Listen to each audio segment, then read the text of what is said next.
It's the old crabapple orchard behind my house, the house where I grew up. And my brother and I, when we were kids, we used to come down in here. We had paths carved out through the woods.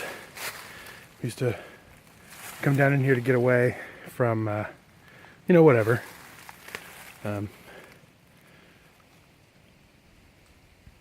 Just a thing that we did together that was kind of cool. And obviously my parents were kind of helicopter parents, so it was always a problem. If we disappeared down here for too long, they'd start wondering where we went. But we always made it back okay. We were hardy kids. If you see right here, this is the old boundary where that hatchet is. That rubber post there used to mount electric fence that ran all the way up and through here because our neighbor keeps cattle down in here. But it looks like he's extended the boundary a little bit since the last time I was here, which was some 10, 15 years, maybe 20 years ago, so it's not surprising. Anyway, let's keep going.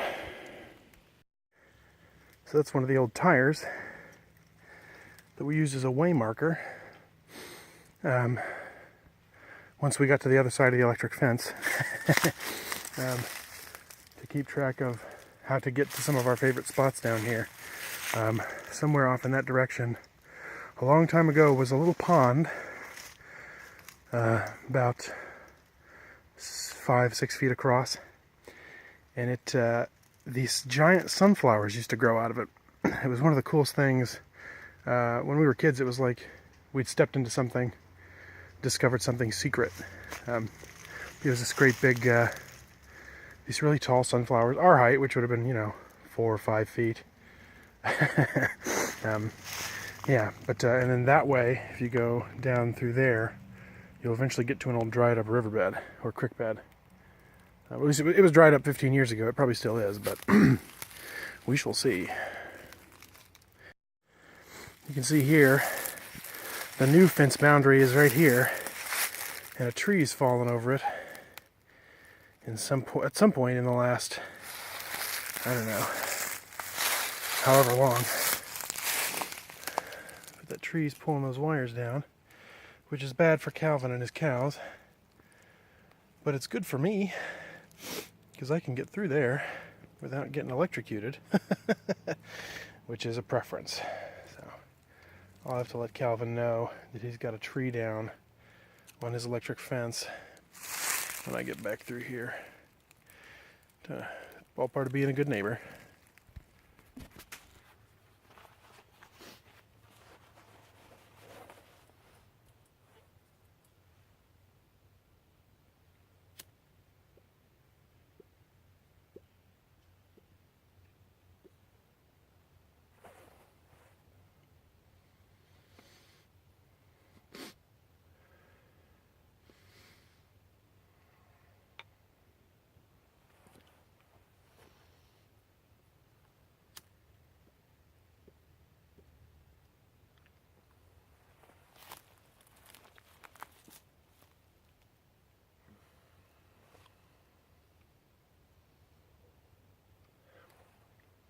I've been cooped up in the house for the last 3 weeks. I had a cold late October, mid to late October. I got a cold, and I got over it for about a week, and then it hit me again 3 weeks ago, and I've been cooped up ever since.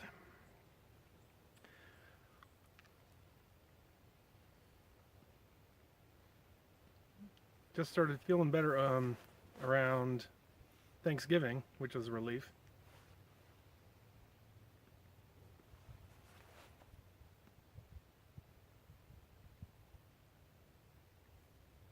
And decided it was time to come outside and get some fresh air,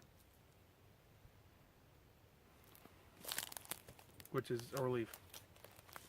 It's the first pipe I've had in 3 weeks too, maybe longer. I don't know if I smoked in the week between getting better and getting sick again, so who knows how long it's been.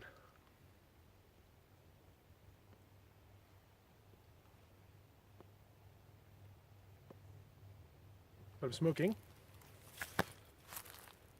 my Peterson Lestrade.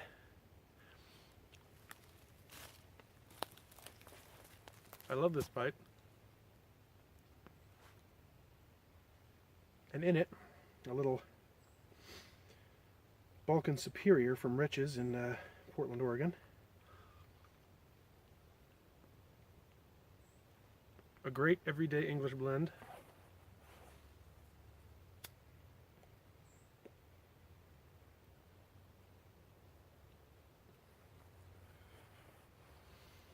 Very smoky. Nice and earthy and tangy, as I like my Balkans to be. And this is an extended view of my backyard.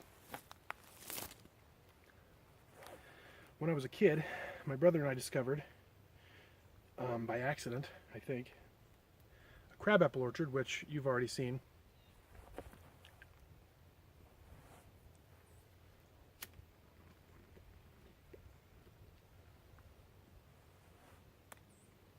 Just the other side, the first row of trees in the woods behind our house. And we took some sticks, the handle off an old push broom, and my dad's machete, and we hacked ourselves a path into that crabapple orchard.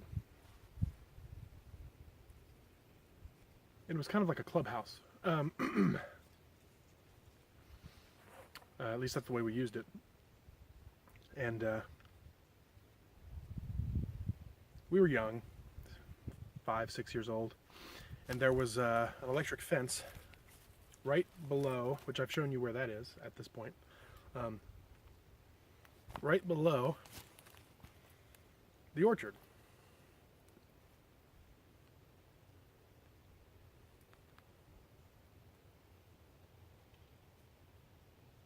And it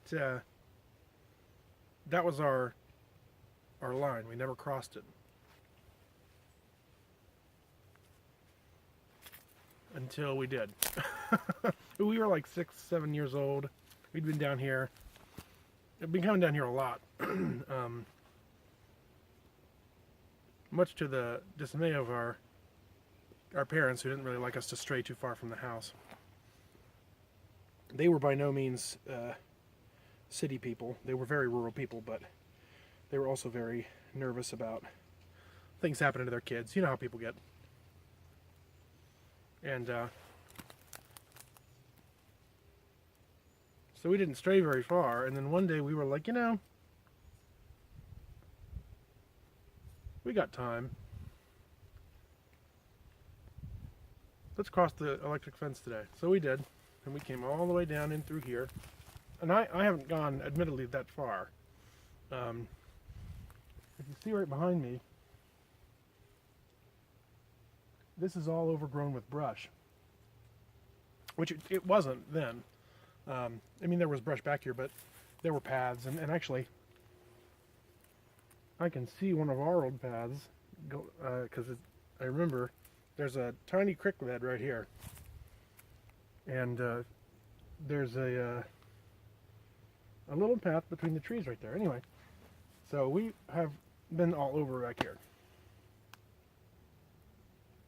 And we've seen some really cool... I mean, you know, this is the land that time forgot, really. The only eyes that really see down in here most of the time are cows.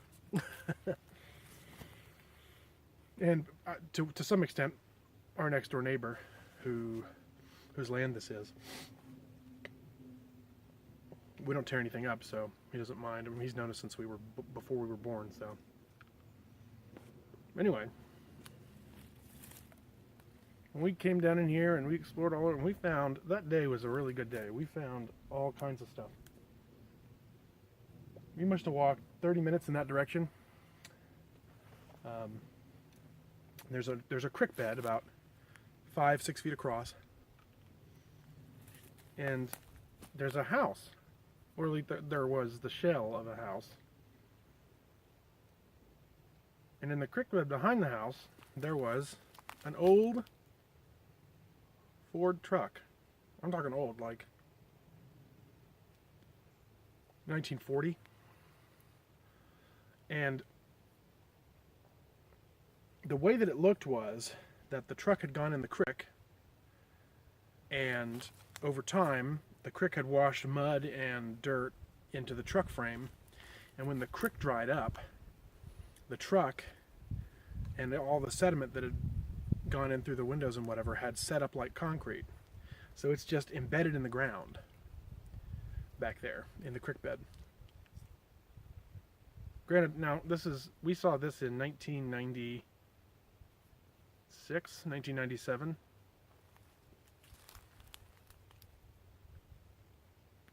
I was in second grade.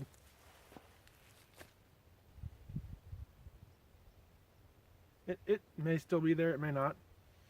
We didn't like map the area, so there's no way of knowing exactly where everything is.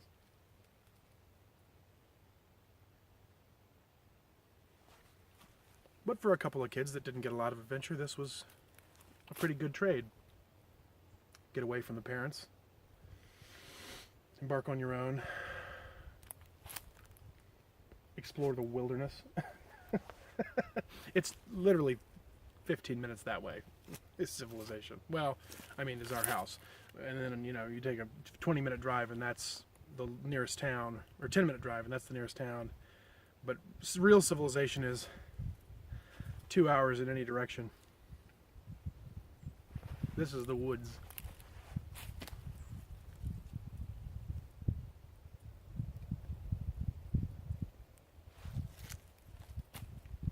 This stuff tastes even better after you haven't been able to have a pipe for 3 whole weeks.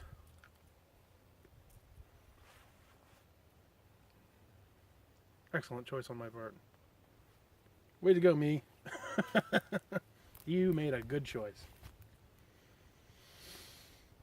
And it's nice to get out here and fill my lungs with real air.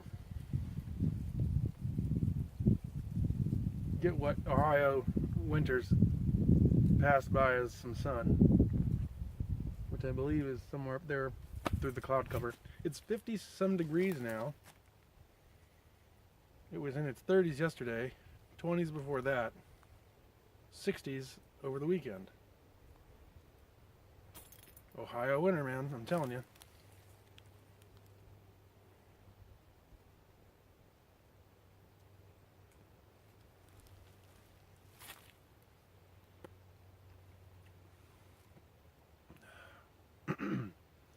So to let you know what's coming up, I received in the mail some weeks ago a small delivery of Kentucky Club, which I had talked to you about, and I'm going to smoke that. It was, if memory serves, when Matches opened the jar, or the big tub, it was already a little dry. By the time it got to me, it was very dry, so I'm trying to rehydrate it a little bit. Not a lot, just enough that it doesn't crumble into little dust particles when I try to pack it into the pipe. So that's going to happen. And we'll see how it goes. I'm excited about that. I've been excited about that since I got the package, but I've been sick the whole time, so it doesn't really matter.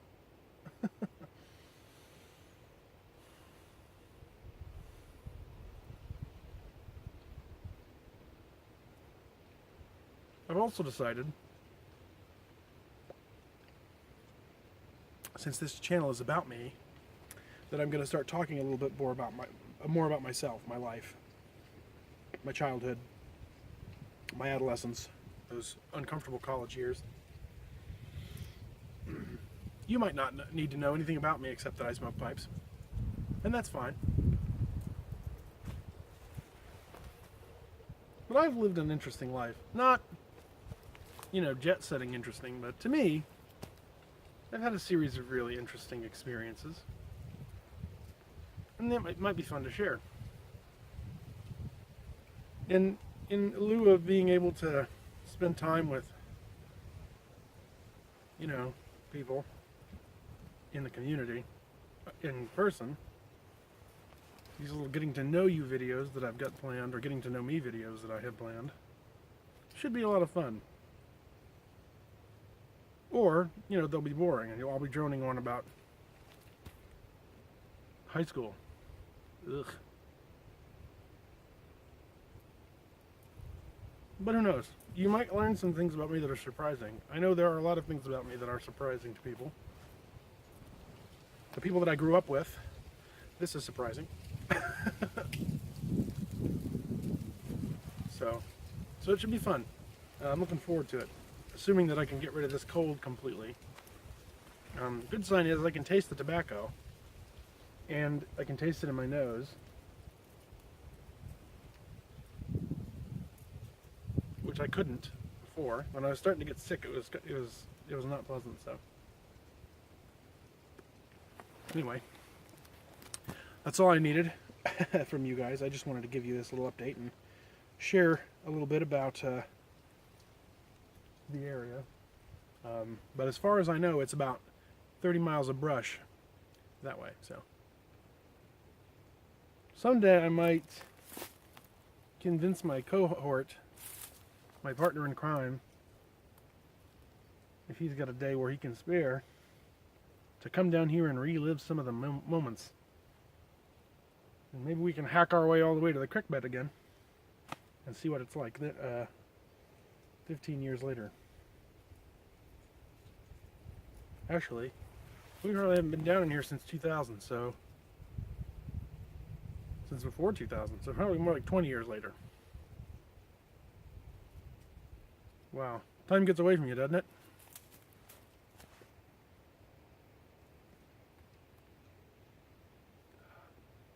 I'm going to sit down here.